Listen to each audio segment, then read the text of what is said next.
यहाँ पर अब क्वेश्चन दिया गया, सूर्य उदय तथा सूर्यास्त के समय सूर्य लाल क्यों प्रतीत होता है।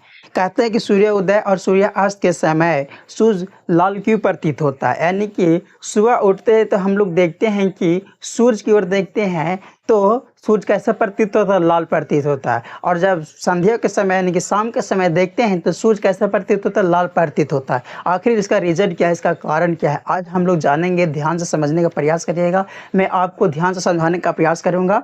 यहाँ पर चित्र के माध्यम से हम लोग जानेंगे कि आखिर में सूर्य उदय और सूर्यास्त के समय सूर्य लाल प्रतीत होता है क्यों।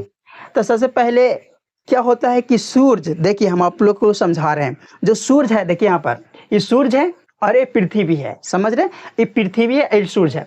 तो जब सूर्य है तो सूर्य और देखिए सूर्य कहता है सूर्य उदय और सूर्यास्त के समय, तो सूर्य उदय और सूर्यास्त के समय सूर्य और पृथ्वी की दूरी बहुत अधिक होता है, बहुत अधिक होता है। सूर्य और पृथ्वी की दूरी बहुत अधिक होता है।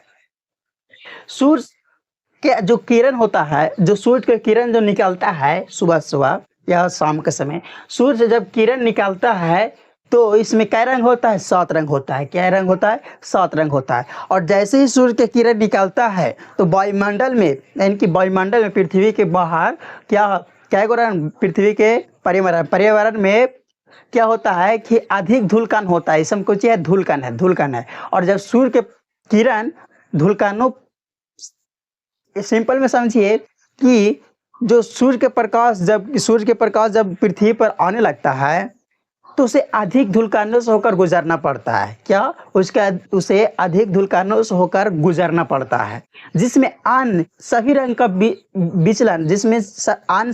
विचलन क्या होता है, अधिक होता है। क्या होता है, जैसे इसमें क्या रंग है, सूर्य के प्रकाश में क्या रंग है, 7 रंग है। क्या रंग है, 7 रंग है। पहला क्या है, बैगनी, जामुनी, नीला, हरा, पीला, नारंगी, यह है लाल।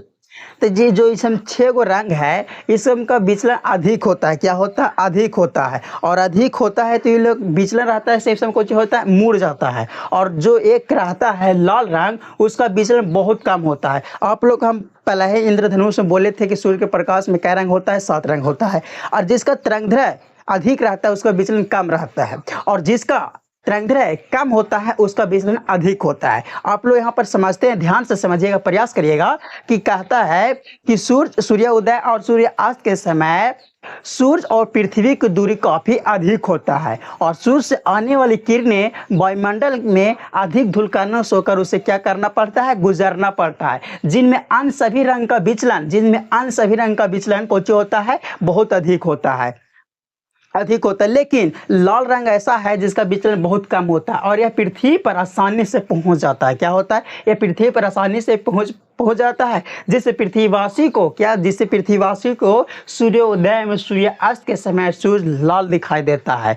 यानी कि कहने का मतलब यह है कि जो सूर्य के प्रकाश जो निकलता है पृथ्वी पर आता है, तो वायुमंडल में, पर्यावरण में तो बहुत सारे आती है धूलकण, तो वह धूलकण है तो कुछ होता है, उस प्रकाश धूलकण पर पड़ता है तो धीरे धीरे आते थे, मतलब पृथ्वी की ओर आते जो इसम बैगनी, जामुनी, नीला, हरा, पीला, नारंगी सब रंग है, इसका विचलन अधिक है। और यह इधर से ही कुछ होता है, मुड़ जाता है। इधर से क्या होता है, ये मुड़ जाता है और इसका विचलन बहुत कम होता है, कि इसका लाल का विचलन बहुत कम होता है, इसलिए पृथ्वी पर आसानी से पहुंच जाता है। इसलिए पृथ्वीवासी को सूर्य उदय और सूर्यास्त के समय सूर्य लाल प्रतीत होता है। आप लोग ध्यान से समझ गए होंगे कि सूर्य उदय और सूर्यास्त के समय सूर्य लाल प्रतीत होता है क्यों। तो सिंपल में जान जाइए, परिभाषा के अनुसार क्या बोला कि पृथ्वी, कहते हैं सूर्य उदय और सूर्यास्त के समय सूर्य और पृथ्वी की दूरी काफी अधिक होता है। सूर्य से निकलने वाली किरणें वायुमंडल के अधिक धूलकणों से होकर उसे गुजरना पड़ता है, जिनमें अन्य सभी रंग का विचलन, बैगनी, नीला, हरा, पीला, नारंगी, अन्य सभी रंग का विचलन कुछ होता है,